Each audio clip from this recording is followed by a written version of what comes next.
Hi friends, అందరికీ నమస్తే. Welcome back to our channel. మనం నెయ్యిని అనేక రకాల వంటల్లో వాడుతూ ఉంటాం. ఇలా స్వచ్ఛమైన నెయ్యిని మనం ఇంట్లో పాల మీగడతో ఈజీగా ప్రిపేర్ చేసుకోవచ్చు.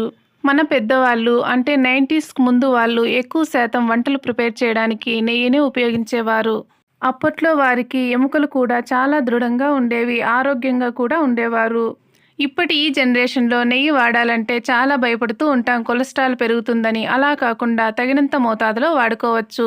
వీడియో స్కిప్ చేయకుండా చివరి వరకు చూడండి. కొన్ని టిప్స్ తోటి పాల మీగడతో మన స్వచ్ఛమైన నెయ్యిని ఇంట్లో ఎలా ప్రిపేర్ చేసుకోవాలో ఈజీగా అర్థమవుతుంది. ఇలా పాల మీగడను మనం డీ ఫ్రిడ్జ్లో బాక్స్లో స్టోర్ చేసుకోవాలి. నెయ్యిని ప్రిపేర్ చేయాలనుకునే 2 గంటల ముందు ఇలా బయట తీసి పెట్టడం వలన మనకు ఈ విధంగా తయారవుతుంది. ఇలా ఉన్న దానిని మనం మిక్సీ జార్లో వేసుకోవాలి. మనకు లూజ్ కన్సిస్టెన్సీ కాకుండా ఈ విధంగా కొంచెం గట్టిగానే ఉండాలి. మనం ఇలా మిక్సీలో గ్రైండ్ చేసేటప్పుడు మిక్సీ ఫుల్గా వేయకుండా ఇలా హాఫ్ మాత్రమే వేసుకోవాలి. దీనిని మూత పెట్టుకొని 15 సెకండ్స్ పాటు గ్రైండ్ చేసుకోవాలి. చూసారుగా, మనకి ఈ విధంగా తయారవుతుంది. ఇలా ఉన్నప్పుడు ఇందులో హాఫ్ కప్పు వరకు కూల్ వాటర్ని వేసుకోవాలి.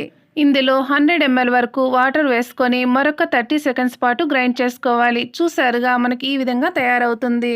ఇలా పాల మీగడ నుంచి వెన్న ఈజీగా సపరేట్ అవుతుంది. మనం నెయ్యిని ప్రిపేర్ చేసుకునే క్వాంటిటీని బట్టి ముందుగానే నీళ్లను ఫ్రిడ్జ్లో స్టోర్ చేసుకోవాలి. అప్పుడే మనకు ఈ విధంగా వెన్నను ఈజీగా ప్రిపేర్ చేసుకోవచ్చు. ఇలా గ్రైండ్ చేసేటప్పుడు మనం కూల్ వాటర్ ఉపయోగించడం వలన మనకు లూజ్ కన్సిస్టెన్సీలో కాకుండా వెన్న ఈ విధంగా కొంచెం గట్టిగా ఉంటుంది. ఇలా ప్రిపేర్ చేసుకున్న మొత్తాన్ని ఒక పెద్ద బౌల్లోకి ట్రాన్స్ఫర్ చేసుకోవాలి. ఇలా వేసుకున్న తర్వాత మొత్తం ఈ ప్రాసెస్లోనే వెన్న మొత్తాన్ని ప్రిపేర్ చేసుకోవాలి. మనం ఎన్నిసార్లు మిక్సీ జార్కి వేసుకున్నా ఈ విధంగా ఫుల్గా కాకుండా హాఫ్ మాత్రమే వేసుకోవాలి. మనం పాల మీగడను స్టోర్ చేసుకునేటప్పుడు ఖచ్చితంగా డీ ఫ్రిడ్జ్లోనే స్టోర్ చేసుకోవాలి. అప్పుడే మనం నెయ్యిని ఎక్కువ రోజులు స్టోర్ చేసుకోవచ్చు.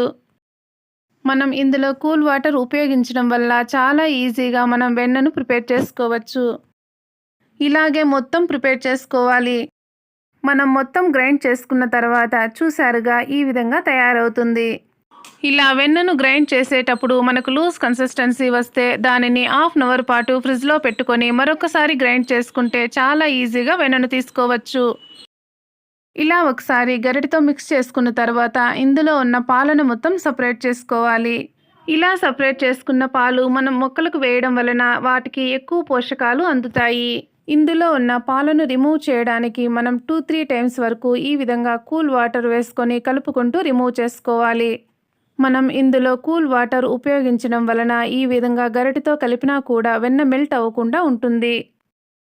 ఇలా బాగా మిక్స్ చేసుకొని ఎక్సెస్ వాటర్ అంతా వంపేయడం వలన మనకు నెయ్యి ఎక్కువ రోజుల వరకు స్టోర్ చేసుకోవచ్చు. మొత్తం ఈ విధంగానే 3 టైమ్స్ వరకు రిపీట్ చేసుకోవాలి. చూసారుగా, ఇందులో ఉన్న పాలు మొత్తం దాదాపు రిమూవ్ అయ్యాయి. ఇలా ఉన్నప్పుడు మనం వెన్నను సపరేట్ చేసుకోవాలి. ఇలా వెన్నను చేతిలోకి తీసుకొని బాల్ లాగా ట్యాప్ చేస్తూ ప్రిపేర్ చేసుకోవాలి. అప్పుడే ఇందులో ఉన్న ఎక్సెస్ వాటర్ కూడా రిమూవ్ అవుతుంది. ఇలా ప్రిపేర్ చేసుకున్న వెన్నను మనం ఒక బౌల్లోకి తీసుకోవాలి. మొత్తం వెన్నని కూడా ఈ విధంగానే ప్రిపేర్ చేసుకొని మనం బౌల్లోకి ట్రాన్స్ఫర్ చేసుకోవాలి. ఇలా కొన్ని టిప్స్ ఫాలో అయితే చాలు, మనం పాల మీగడ నుంచి వెన్న నుంచి నెయ్యిని ఈజీగా ప్రిపేర్ చేసుకోవచ్చు. మొత్తం వెన్నను ఈ ప్రాసెస్లోనే సపరేట్ చేసుకోవాలి. బయట బటర్ కొనే పని లేకుండా ఇందులో కొద్దిగా సాల్ట్ కలుపుకొని మనం బాక్స్లో ఈజీగా స్టోర్ చేసుకోవచ్చు. ఇలా ప్రిపేర్ చేసుకున్న వెన్నను కరిగించడానికి ఇలా లోతుగా ఉన్న గిన్నెను తీసుకోవాలి. ఇలా వెడల్పుగా కొంచెం పెద్ద బౌల్ తీసుకోవడం వలన మనకు వెన్నను కరిగించేటప్పుడు మనకు బయటకు పొంగకుండా ఉంటుంది. మంటని మీడియం ఫ్లేమ్లో పెట్టుకొని ఈ విధంగా వెన్నను మొత్తం కరిగించుకోవాలి. ఇలా వెన్న మొత్తం కరిగి మనకు బాయిల్ అవ్వడం స్టార్ట్ అయిన తర్వాత మంటని లో ఫ్లేమ్లోకి టర్న్ చేసుకోవాలి. ఇలా వెన్న నుంచి నెయ్యి మొత్తం సపరేట్ అయ్యేంత వరకు మనం లో ఫ్లేమ్లోనే ప్రిపేర్ చేసుకోవాలి. ఇలా బాయిల్ అయ్యేటప్పుడు అప్పుడప్పుడు కలుపుకుంటూ ఉండాలి. కొంత సమయం తర్వాత మనకు ఈ విధంగా తయారవుతుంది. ఇలా వేస్ట్ పార్ట్ మొత్తం పైకి వైట్ కలర్లో తేలుతూ ఉంటుంది. మనం ఎంతో ఖర్చు పెట్టి బయట నెయ్యిని కొనకుండా ఈ విధంగా ఆవు పాలైనా గేదె పాలైనా సేమ్ ఈ ప్రాసెస్లోనే నెయ్యిని ప్రిపేర్ చేసుకోవచ్చు.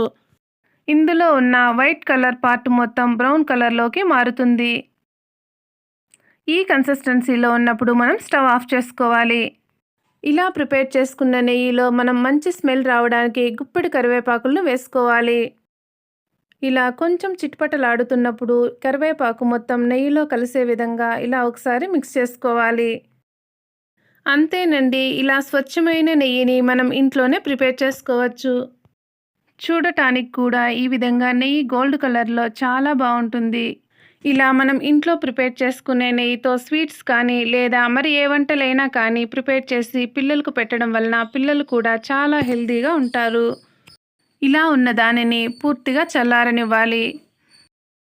ఇలా గాజు బాటిల్లో కానీ లేదా స్టీల్ క్యారియర్స్లో కానీ మనం నెయ్యిని స్టోర్ చేసుకోవచ్చు. మనం నెయ్యిని స్టోర్ చేసుకునేటప్పుడు అందులో తడి లేకుండా చూసుకోవాలి. ఇలా పూర్తిగా చల్లారిన నెయ్యిని మనం ఫిల్టర్ చేసుకోవాలి. నెయ్యిని ఇలా ప్రిపేర్ చేయడం వలన మంచి స్మెల్తో ఎక్కువ రోజుల వరకు స్టోర్ చేసుకోవచ్చు. ఇలా నెయ్యి ప్రిపేర్ చేసే పద్ధతి మీకు నచ్చిందా? అయితే మన ఛానల్ని తప్పకుండా సబ్స్క్రైబ్ చేసుకోండి. పక్కనే ఉన్న బెల్ ఐకాన్ క్లిక్ చేయండి. ఆల్ నోటిఫికేషన్ మీద క్లిక్ చేయడం వలన ఏ రెసిపీ పోస్ట్ చేసినా మీకు వెంటనే నోటిఫికేషన్ వస్తుంది. 3 to 4 అవర్స్ తర్వాత మనకు ఈ విధంగా తయారవుతుంది. ఇలా పూసగా నెయ్యిని మనం ఎంతో ఈజీగా ప్రిపేర్ చేసుకోవచ్చు. ఈరోజు మన వీడియో మీకు నచ్చినట్లయితే లైక్ చేయండి, షేర్ చేయండి, చివరిగా ఒక చిన్న కామెంట్ చేయండి. Thank you for watching. Have a nice day.